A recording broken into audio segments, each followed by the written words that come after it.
tere, kallid fännid, jah, see on nüüd uus intro. Vaatame siis hommikuuga 18. osa, käes on 24. aprill, esmaspäev ja hakkame aga kohe pihta. Minu esimene asi, millest ma tahaks rääkida, on siis see, et eelmisel kuul tegi Õhtuleht siis sellise saatesarja, nagu seda on 10 minuti huumor. 10 minuti huumori saatesse kutsutakse siis iga nädal uus saatejuht või saatejuhid, kes siis räägivad eelmise nädala sündmustest, annavad seal oma arvamuse ja montaaž on ka niimoodi, kui uudis käib, siis tuleb ikka uudise pilt ja... Aga ei, mina ei ole mingisugune inimene, kes hakkab nüüd Õhtulehele puid alla panema, et kuule, mida vittu mehed, miks te nüüd reaalselt panite mu formaadi rotti, kutsuste sinna mingisugusemaid ägedamaid vendi saatesse ja nagu, mis minust saab? Ei, niimoodi ei ole vaat. Selles mõttes, mul on parem hea meel, et Õhtuleht mu formaadi rotti lasite. Kindlasti võivad ka paljud teised mu ideed rotti lasta ja ei ole nagu sellest mitte midagi, sest see kõik arendab nagu meid kõiki nagu rohkem ju tegelikult, ei vä? Siin ongi nüüd nagu väikene erinevus, sest et mina teen seda asja YouTube'is, ma tean täpselt, kellele ma seda teen, ma tean enne mingisuguse lause ütlemist, et näe, nendele inimestele nüüd see lause ei meeldiks raudselt, ma tean seda juba ette. Aga kui sul on Õhtuleht, fucking Õhtuleht, mis on nagu mega suur, ma ei tea, mitusada tuhat klikki päevas lehekülg ja sa teed sinna saatesarja, kuhu sa paned meie enda saatesõbra Mikaeli mingisugust hommikuuga pärodit tegema ja siis ongi lõpuks asi see, et kommentaariumis on 43 kommentaari, kus enamus on lihtsalt mingi, et kuule, mida, kes sa enda arvates oled? Ja nüüd vaene Mikael saabki siin kuradi kommentaariumis puid alla, et tema on nüüd arvamusliider. Meil ongi vaja neid inimesi, kes tulevad siia kaamera ette, teevad mingisugust pulli, vehivad kätega, teevad mingit YouTuber, mingi asja ja meil ongi vaja siukseid inimesi rohkem. Inimesed peavadki asjadest midagi arvama. Ja siis sa vaatad seda kuradi 10 minuti huumorit, Mikael räägib seal kuradi sellest, et Siiri Oviir ütles, et üksikemad ei ole emad. Kõik jutt jumala õige. Ma igaks juhuks parandan siin selle kiiresti ära, et jutt jumala õige tähendas siis selle kohta, et Mikael ajab õiget juttu, sest mina isiklikult arvan, et üksikema on ka väga tore ja hea ema. Aga raudselt seal oli mingisuguseid punkte, mis ei ühtinud siis mingisuguste inimeste arvamustega ja lõpuks ongi lihtsalt kommentaarium täis kommentaare. Täielik saas see tüüp. Hea nali, et selline tüüp on arvamusliider. See tüüp ei ole arvamusliider, sellel tüübil on lihtsalt suu peas ja ta arvab millestki midagi. Mitte sinusugune kuradi vend, kes on lihtsalt seal kommentaariumis, et ta on mingisugune arvamusliider. Mina ise muidu ei arva midagi sellest asjast. Ma ei arva üldse mitte midagi mingisugustest asjadest. Aga lõpetuseks siis 10 minuti huumor, lahe, et minu formaadi rotti panite. Kuigi ma pean teile ütlema, et teie võimaluste juures te peaksite seda natukene paremini tegema. Mina teen siin seda asja niimoodi, et nagu kuidas jumal juhatab. Olen üritanud siin mingit taustasfäägi panna, aga kurat, see pilt on ka juba kõver, need reigiplaadid kukuvad kogu aeg siit maha, aga Õhtulehe võimaluste juures peaksid nad ikkagi saama mingisuguse koha, kus on täiesti müra, vaba, taust on ilus, mida oleks inimesel mugav vaadata. Aga no mina kujutan seda 10 minuti huumori filmimist Mikaeliga umbes niimoodi. Oota, aga mida ma nagu teen üldse? Siis ma arvan sulle mikri kätte, me loeme sulle nagu uudiste pealkirju, siis sa, ma ei tea, räägid, mingit nalja, nagu sa teed nalja. Okei. Nagu, mine sinna nurka, pohhu, ma panen kaamera tööle ja siis hakkame filmima. Tee mingit nalja. Ärge palun arvake, et ma olen hullult vihane ja kuri ja pahane ja pettunud ja kade ja mida iganes veel. Ei ole kindlasti. Lihtsalt ma olen sellepärast pahane, et seda asja on neil võimalik nii palju fucking paremini teha. Minul on siin piiratud võimalused ja ma teen seda ise juba nii hästi, kui ma suudan. Aga kurat, neil on nii head võimalused ja nad teevad ikka mingit kuradi saast. Tuleb nagu ikka välja selline Eesti järgi tehtud odav asi, kuigi saaks nagu nii palju paremini, me oleme IT-rahvas. Nii et Ekspress Meedia, Õhtuleht, Kollane saast, mida iganes, kuidas keegi kutsub, teie olete meie selle nädala vakstupead.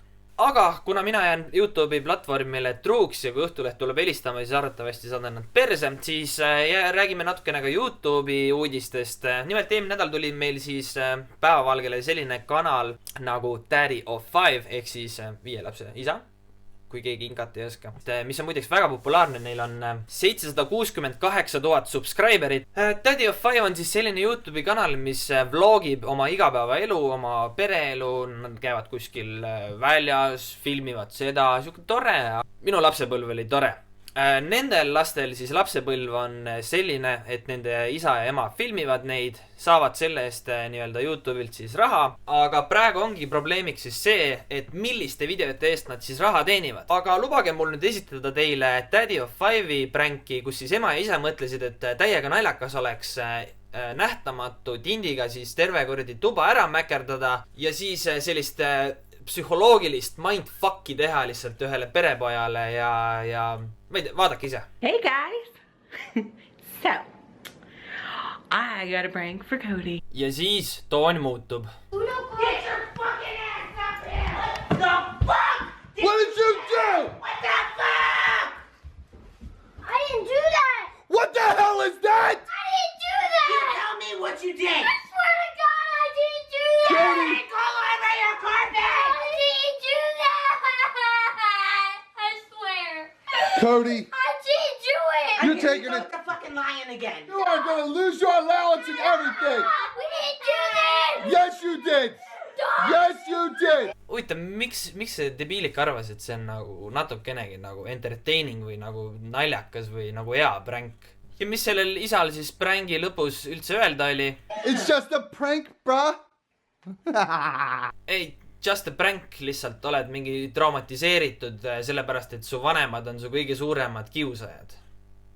Just a prank, bro. It's just a prank, bruh. CSI YouTube läks siis asja uurima ja tuli välja, et Cody, kes on siis vahva väike ginger, kellele normaalselt elu persse keeratakse. Nimelt ei ole siis esimene kord, kui tema nagu kõige rohkem tämmi saab videotes. Get moving. What is even happening? I can't move! Don't blame me for something I didn't do! You I hate when obviously all did do it. this. You ob- Why you in here, Jake? No, just stop! Stop! Jake!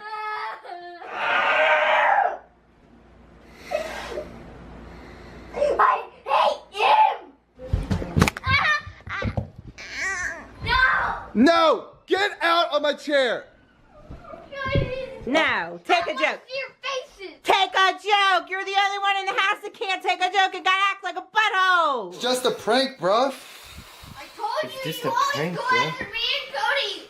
It's just a prank. So you all made me go through all this just for a stupid prank! Yeah.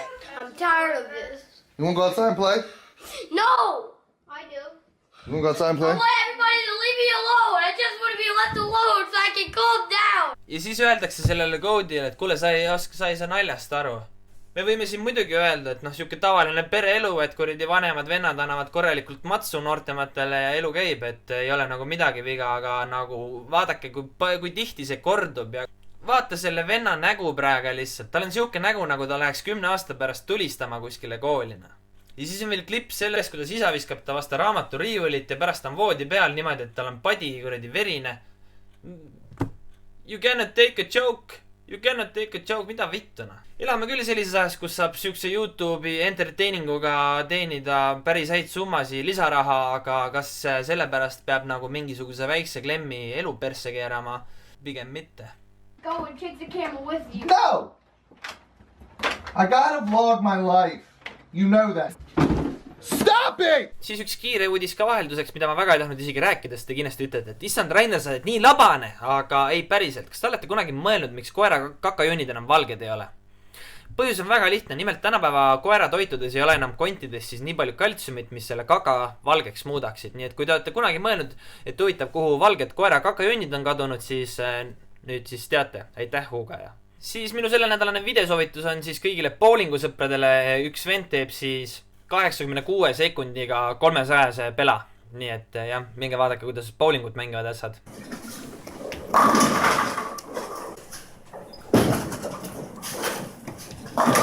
Ja teine videosoovitus õpetab siis John meile, kuidas Chainsmokers igat oma laulu kirjutab. Whatever note is on top of the chord you're playing, so when you have this one, you sing this note. This one, this note. Like, you know, we drank champagne when we were young. I know that you weren't the one. Nii et minge vaadake videosoovitusi, lingid on allkorrusel siin samas. Ja lõpetuseks eelmine nädal oli meil siis muusikaüritus nimega Coachella, kus siis üks vend mõtles, et ei lähe mina muusikat kuulama, ei lähe ma seda melu nautima, ei lähe ma seal neid ilusaid tüdrukuid seevitama, vaid hoopis lähen ja rotin iPhone'e ja vaadake, kui palju ta neid iPhone'e sai, üle 100. nii et hea töö, A for effort, aga jah, kahjuks tänapäeval kõigil on see kuradi Find My iPhone seal küljes ja no leiavad su Insta kohe üles, nii et ärge seda kodus järgi proovige, lapsed. Aga sellega ma tänaseks lõpetangi, nii et lapsed, ärge varastage iPhone, olge tublid, nautige meie mõnusaid sügisilmasi ja...